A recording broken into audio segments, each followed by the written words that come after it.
Olá, meus queridos, estamos no 17º domingo do tempo comum e o evangelho que nos é oferecido hoje pela liturgia é Mateus, capítulo 13, 44 a 52.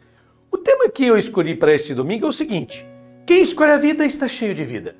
Quem escolhe a morte está cheio de morte, portanto é inútil. E você vai compreender melhor esse tema ao longo da nossa explicação. No capítulo 13 do Evangelho de Mateus, versículos de 24 a 43, que foi o Evangelho do domingo passado, Jesus, com 3 parábolas, advertiu a comunidade contra os 3 riscos, as 3 tentações que podem se abater sobre a comunidade cristã.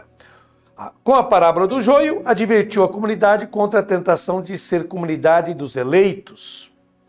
Com a parábola da mostarda, alertou sobre a tentação da grandeza.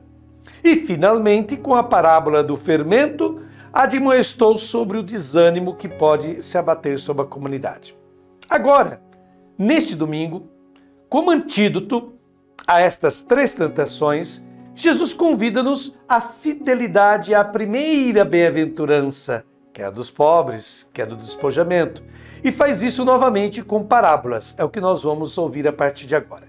Comecemos então Mateus capítulo 13, versículo 44. O reino dos céus é como um tesouro escondido no campo. Um homem o encontra e o mantém escondido.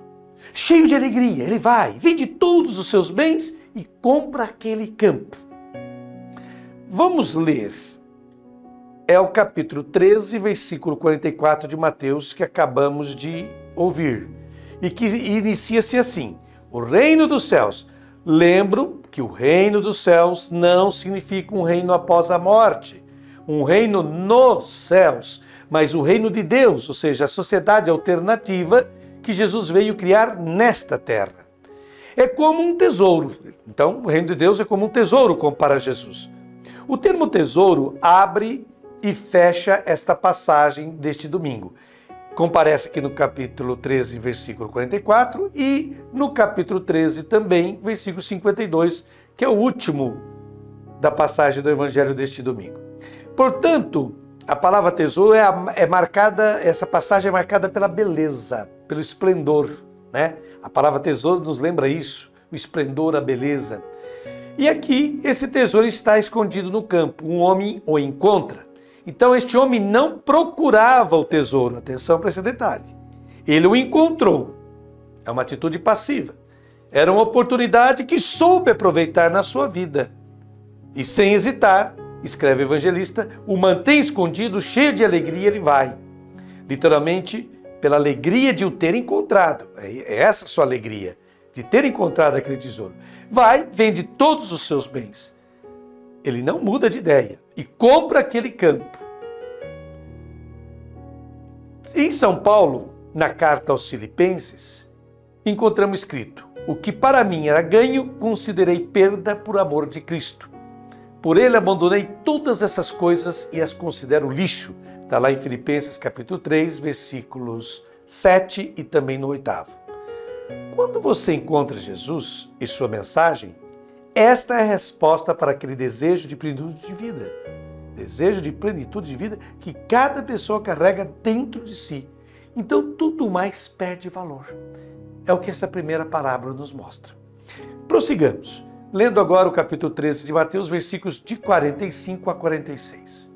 O reino dos céus também é como um comprador que procura pérolas preciosas. Quando encontra uma pérola de grande valor, ele vai, vende todos os seus bens e compra aquela pérola. Então Jesus continua dizendo sempre que o reino dos céus também é como um comprador que procura pérolas preciosas. Enquanto o homem da primeira parábola encontrou por acaso o tesouro no campo e soube aproveitar a oportunidade, essa grande ocasião da sua vida, o segundo homem, ao contrário, é aquele que procura esta oportunidade. Ele vai em busca desta oportunidade. Quando encontra uma pérola de grande valor, ele vai, vende todos os seus bens e compra aquela pérola.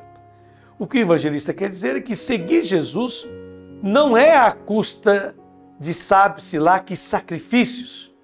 O termo sacrifícios aparece apenas 2 vezes e em sentido negativo neste Evangelho de Mateus. Mas se vai em busca devido à alegria. O termo alegria aparece 6 vezes no Evangelho de Mateus.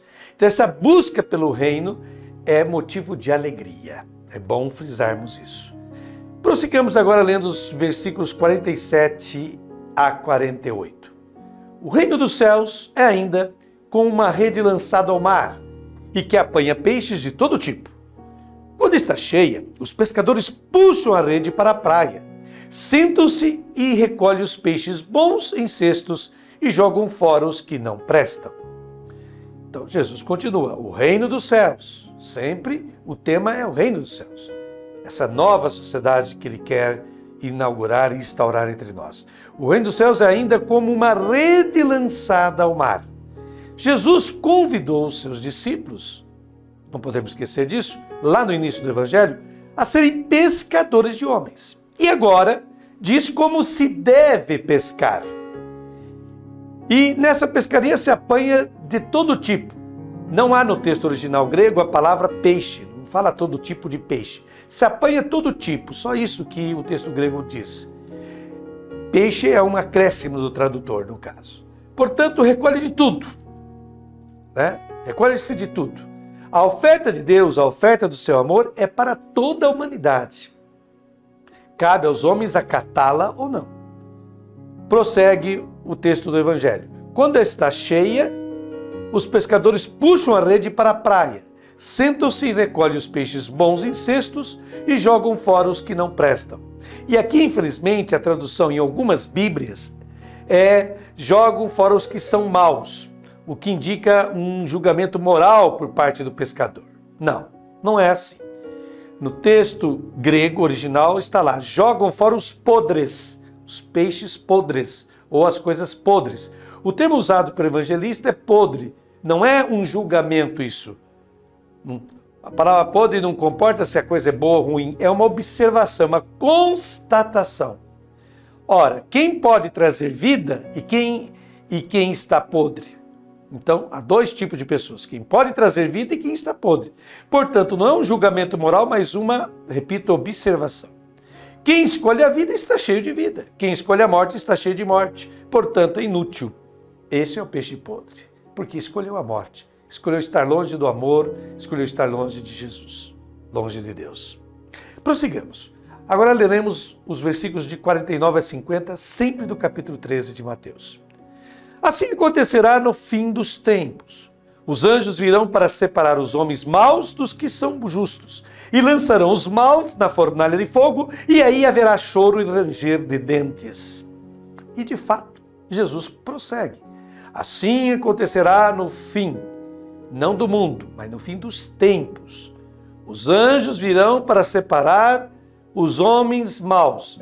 São como os semeadores de ervas daninhas, esses homens maus. São os filhos do diabo, né? Dos que, não é dito bons, mas dos que são justos. Atenção, vão separar dos que são justos. Justos significa os fiéis. Os fiéis a quê? A mensagem de Jesus. E lançarão os maus na fornalha de fogo. Esta menção à fornalha é uma citação do profeta Daniel, no capítulo 3, versículo 6, onde a fornalha ardente era o castigo para aqueles que não adorassem o poder expresso na estátua de Nabucodonosor que tinha sido colocado lá no templo. Aqui agora, ao invés, para Jesus, há a fornalha ardente também. O que significa essa fornalha ardente? É a destruição completa. Esse é o fim de quem adora o poder.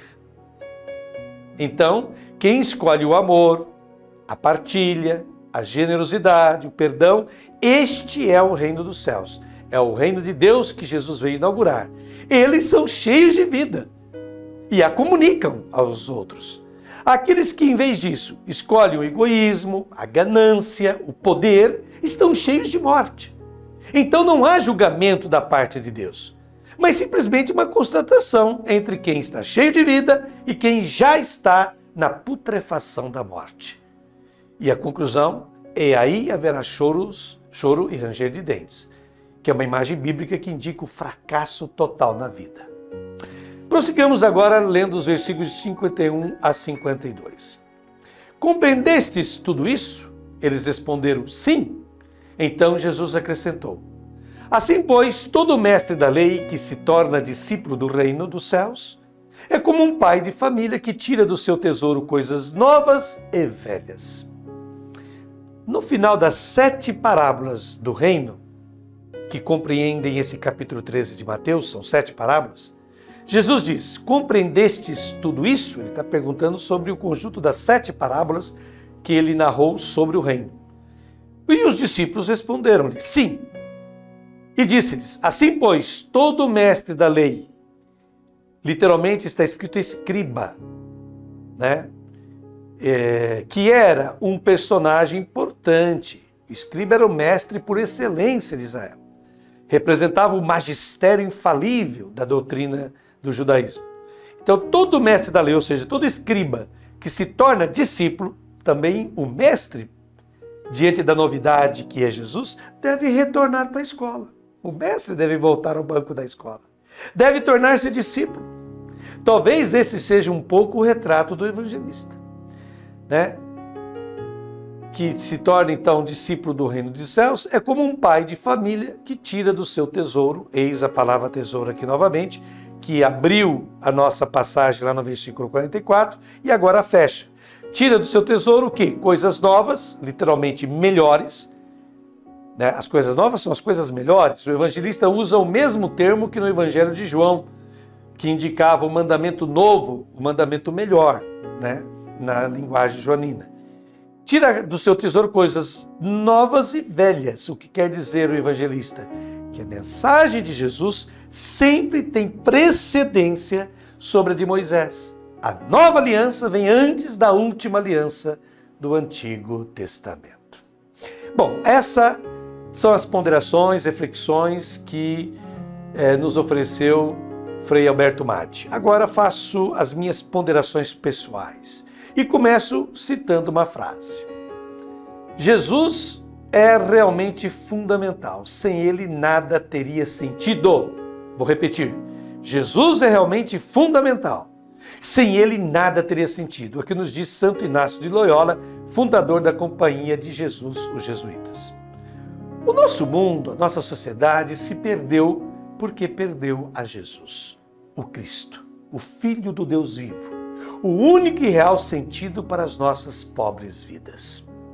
Como bem nos recorda Clive Staples News, que viveu de 1898 a 1963, famoso escritor irlandês, a história humana é a longa e terrível história do homem tentando encontrar outro além de Deus para fazê-lo feliz. Fecha aspas. Inclusive, acontece com frequência dos seres humanos, mesmo quando buscam a Deus, não o fazerem porque desejam conformar suas vidas com a vontade de Deus, mas para obter favores que podem vir, segundo eles, apenas do sobrenatural. Conversão de verdade não acontece. Temos outros ídolos para os quais entregamos o melhor de nosso tempo, de nossas atenções, de nossos esforços, portanto, de nossa vida. Jesus teme que a multidão e os seus próprios discípulos o sigam, não com a intenção que ele desejaria, ou seja, para pôr em prática o apaixonante projeto do Pai, o reino de Deus, que consiste em conduzir a humanidade para um mundo mais justo, fraterno e feliz, encaminhando-o desse modo para sua salvação definitiva em Deus. Esse é o tesouro pelo qual vale a pena vender tudo, sacrificar tudo, despojar-se de tudo. Aliás, 3 papas, em um passado recente da Igreja, confirmaram essa novidade do reino de Deus, ao afirmarem, primeiramente, Paulo VI, que diz, somente o reino de Deus é absoluto, todo o resto é relativo.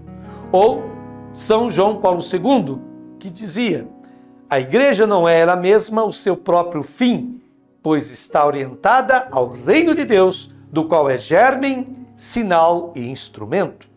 E finalmente, Papa Francisco, o Papa atual, que diz, o projeto de Jesus é instaurar o reino de Deus.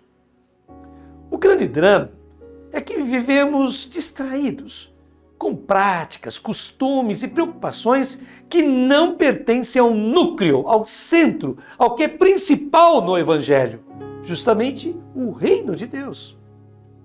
Por isso, a decisão mais importante que devemos tomar atualmente em nossa igreja e em todas as nossas comunidades cristãs, segundo José Antônio Pagola, biblista espanhol, é a de, abre aspas, recuperar o projeto do reino de Deus com alegria e entusiasmo.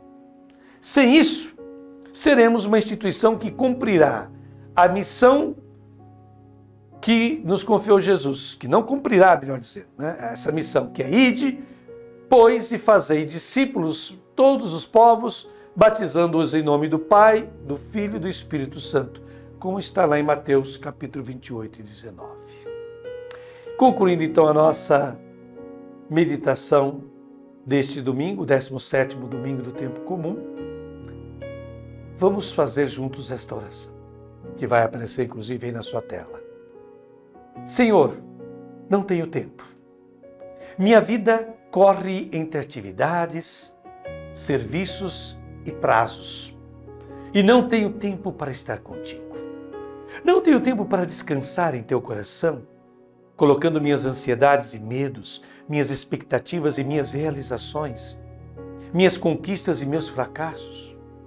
No entanto, tu me garantes que ali posso encontrar o tesouro pelo qual vale a pena gastar minha vida, a pérola única de valor inestimável que daria sentido aos meus esforços. Só se eu soubesse lançar minha rede no mar do teu coração, poderia encher cestas com os teus dons.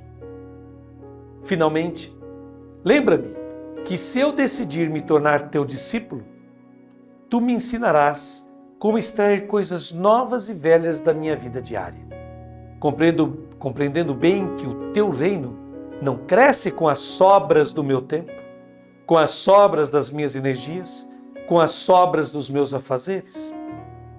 Ofereço-te, Senhor, toda a minha pobreza e desejo dar-te mais espaço na minha vida.